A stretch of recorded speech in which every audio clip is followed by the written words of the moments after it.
प्लेटो की शिक्षा सिद्धांत पर एक वीडियो हमने शेयर किया था और इसके बाद आज हम एक पीपीटी के द्वारा ये देखेंगे कि प्लेटो के शिक्षा सिद्धांत की जो मूलभूत संरचना है या उसका जो स्वरूप है वो किस तरीके का है। तो अब यहाँ ये समझ लेना ज़रूरी है कि प्लेटो ने शिक्षा की व्यवस्था न्याय की स्थापना करने के लिए दी थी और आदर्श राज्य में न्याय को स्थापित करने के दो साधन हैं, शिक्षा और साम्यवाद। शिक्षा एक पॉजिटिव तरीका है और साम्यवाद एक नेगेटिव तरीका है। तो आज हम शिक्षा के सिद्धांत पर बात करते हैं।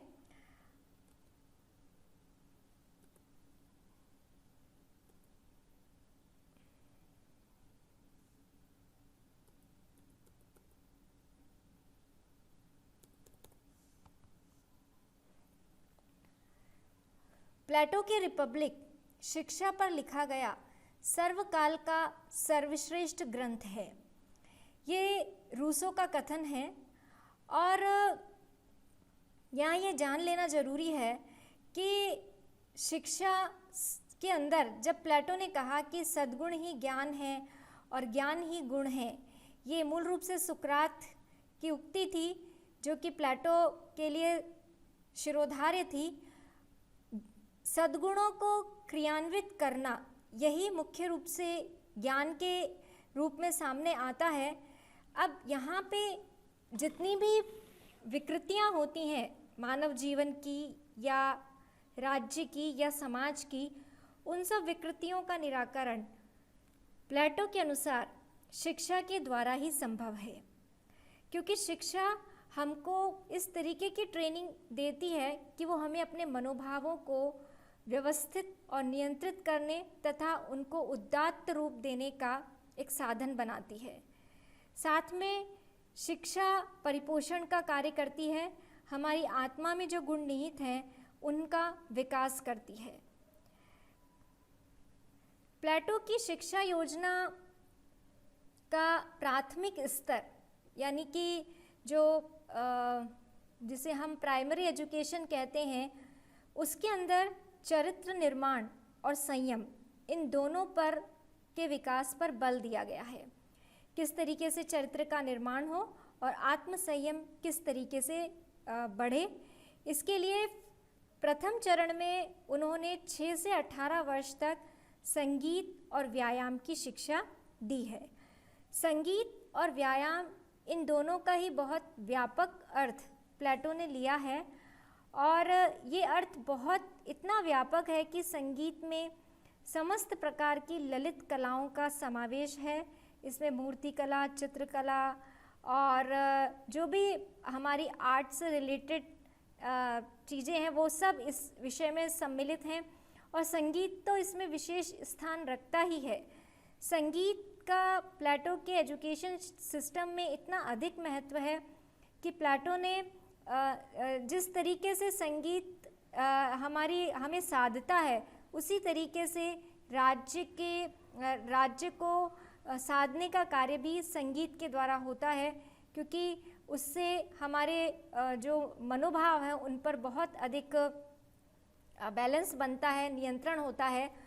और व्यायाम की शिक्षा के अंदर प्लेटो ने व्यायाम में पूरे हमारे शारीरिक स्वास्थ्य किस तरीके से समृद्ध हो, किस तरीके से स्फूर्तिवान बने, इस पूरी एजुकेशन को व्यायाम में लिया है। व्यायाम के अंदर उन्होंने पूरा हमारा चिकित्सा शास्त्र, जिसे हम डॉक्टर वाला जो चिकित्सा शास्त्र है और आहार शास्त्र है, वो सब इसमें सम्मिलित है। प्लेटो अपने आदर्श राज्य में चिकित्सकों, वकीलों, इनके लिए कोई स्थान नहीं रखना चाहते थे।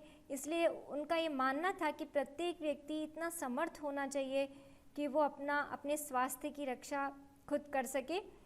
18 वर्ष के बाद जो उस परीक्षा में उत्तीर्ण होंगे, उसके बाद 2 वर्ष के लिए उन्हें सैनिक प्रशिक्षण दिया जाएगा और ये शिक्षा मुख्य रूप से सैनिक वर्ग तैयार करने के लिए प्लेटो ने इसकी योजना प्रस्तुत की है। तो 18 से 20 2 साल का सैनिक प्रशिक्षण है। इस सैनिक प्रशिक्षण में जो सफल होंगे उन्हें उच्च शिक्षा की बात प्लेटो कहते हैं। और यहाँ पे दार्शनिक दृष्टिकोण का विकास इस उच्च शिक्षा का मुख्य लक्ष्य है। इसके अंतर्गत सबसे पहले 20 से 30 वर्ष तक विज्ञान और गणित इनकी शिक्षा दी जाएगी। और विज्ञान और गणित ये व्यक्ति की बौद्धिक क्षमता का विकास करते हैं और व्यक्ति के जो गुण होते हैं बौद्धिकता से संबंधित उनको विकसित करने में विज्ञान और गणित का महत्वपूर्ण योगदान है। और प्लेटो ने का स्पष्ट मत था कि जो गणित का अध्ययन नहीं करेगा वो उनकी संस्था थी एकेडमी, उसमें प्रवेश नहीं करेगा। तो ये दो विषय उन्होंने 20 से 30 वर्ष तक की अवस्था में पढ़ाए हैं, जबकि व्यक्ति थोड़ा बड़ा हो जाता है और वो बहुत सी बातों को अच्छे से समझने लगता है। और 30 से 35 वर्ष तक इसके बाद उन्होंने तर्कशास्त्र की शिक्षा दी है। तर्कशास्त्र में दर्शन शास्त्र, यहाँ दूसरा आप देखिए राजशास्त्र, समाजशास्त्र, जो भी ये सब विषय हैं वो 30 से 35 वर्ष तक की आयु में प्लेटो के द्वारा अध्यापन के लिए रखे गए हैं। और ये अगर हम देखें तो उम्र के इस पड़ाव में हम इन चीज़ों को समझने के लायक बन जाते हैं और तभी यदि हमें ये सब चीज़ें सिखाई जाएं तो बेहतर होता है। तो ये सब चीज़ें प्लेटो ने उस समय सिखाई जब व्यक्ति इनको ग्रहण करने के लिए पूरी तरह से तैयार रहता है। और इसके बाद 35 से 50 वर्ष तक प्लेटो ने व्यावहारिक शिक्षा दी है। और ये जो व्यावहारिक शिक्षा है ये दार्शनिक शासक को दी जाएगी जिससे कि वो शासन करने में निपुण हो सके। और इसके अंतर्गत जो किताबी ज्ञान जो सीखा गया है उसको व्यावहारिक रूप में लागू करने का तरीका इसमें बताया गया है। तो ये एक पूरा शिक्षा का पाठ्यक्रम प्लेटो ने दिया है। और जहाँ तक देखा जाए तो इस तरीके की शिक्षा व्यवस्था किसी अन्य विचारक ने या किसी अन्य दार्शनिक ने इस तरीके से उसको प्रेजेंट नहीं किया है। आमतौर पर सभी गणित, विज्ञान, ये सभी विषय प्रारंभिक स्तर पे ही पढ़ा दिए जाते हैं या इनकी अनुशंसा की जाती है पढ़ाने की, लेकिन प्लेटो ने ऐसा नहीं किया और बहुत ही ऐसे विषय रखे जो कि कोमल मन पर आधारित हैं, जिनसे कोमल मन का बहुत अच्छे से विकास हो सके। संगीत, व्यायाम, ये सब चीज़ें उनके द्वारा रखी गई हैं। तो शिक्षा व्यवस्था यदि हम देखें तो प्लेटो की बहुत ही शानदार है और मनोविज्ञान के अनुकूल है।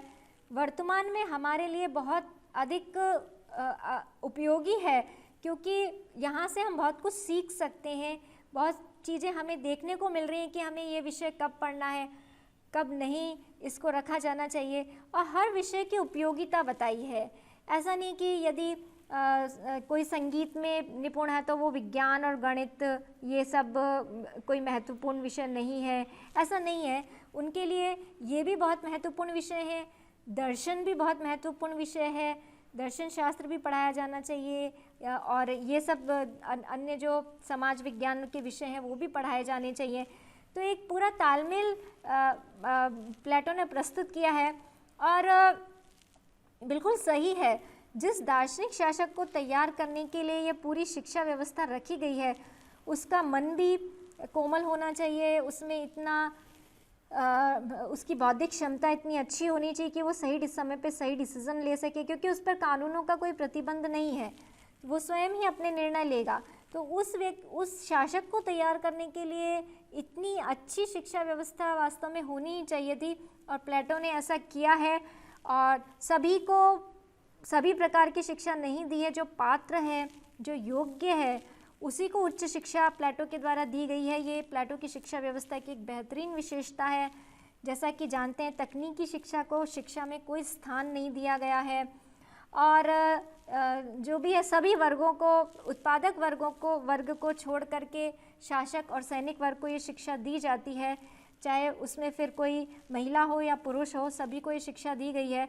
तो बहुत सी विशेषताओं को लिए हुए है प्लेटो का एजुकेशन सिस्टम और कई आलोचनाएं भी इसकी होती हैं, क्योंकि देखा जाए तो कोई भी कह सकता है कि ये राज्य नियंत्रित शिक्षा है, सब कुछ राज्य ही इसको कंट्रोल करता है।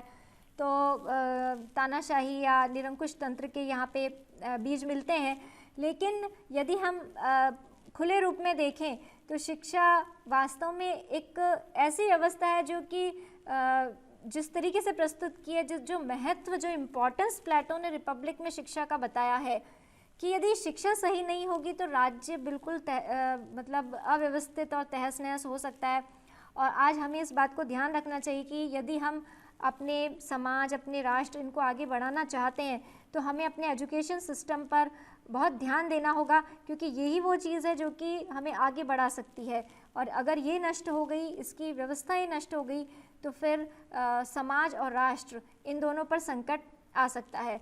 तो प्लेटो की ये सोच भी हमें ध्यान में रखनी होगी कि शिक्षा ही वो तत्व है जो कि किसी भी राज्य को ऊपर उठा सकता है, या फिर अगर वो उसका स्तर अच्छा नहीं है शिक्षा का तो उस राज्य के स्तर को नीचे गिरा भी सकता है। तो रिपब्लिक एक बहुत बड़ा मैसेज देती है, और ये मैसेज हमें ध्यान रखना चाहिए। इसलिए रूसो ने बिल्कुल सही कहा है कि प्लेटो की रिपब्लिक शिक्षा पर लिखा गया सर्वकाल का सर्वश्रेष्ठ ग्रंथ है।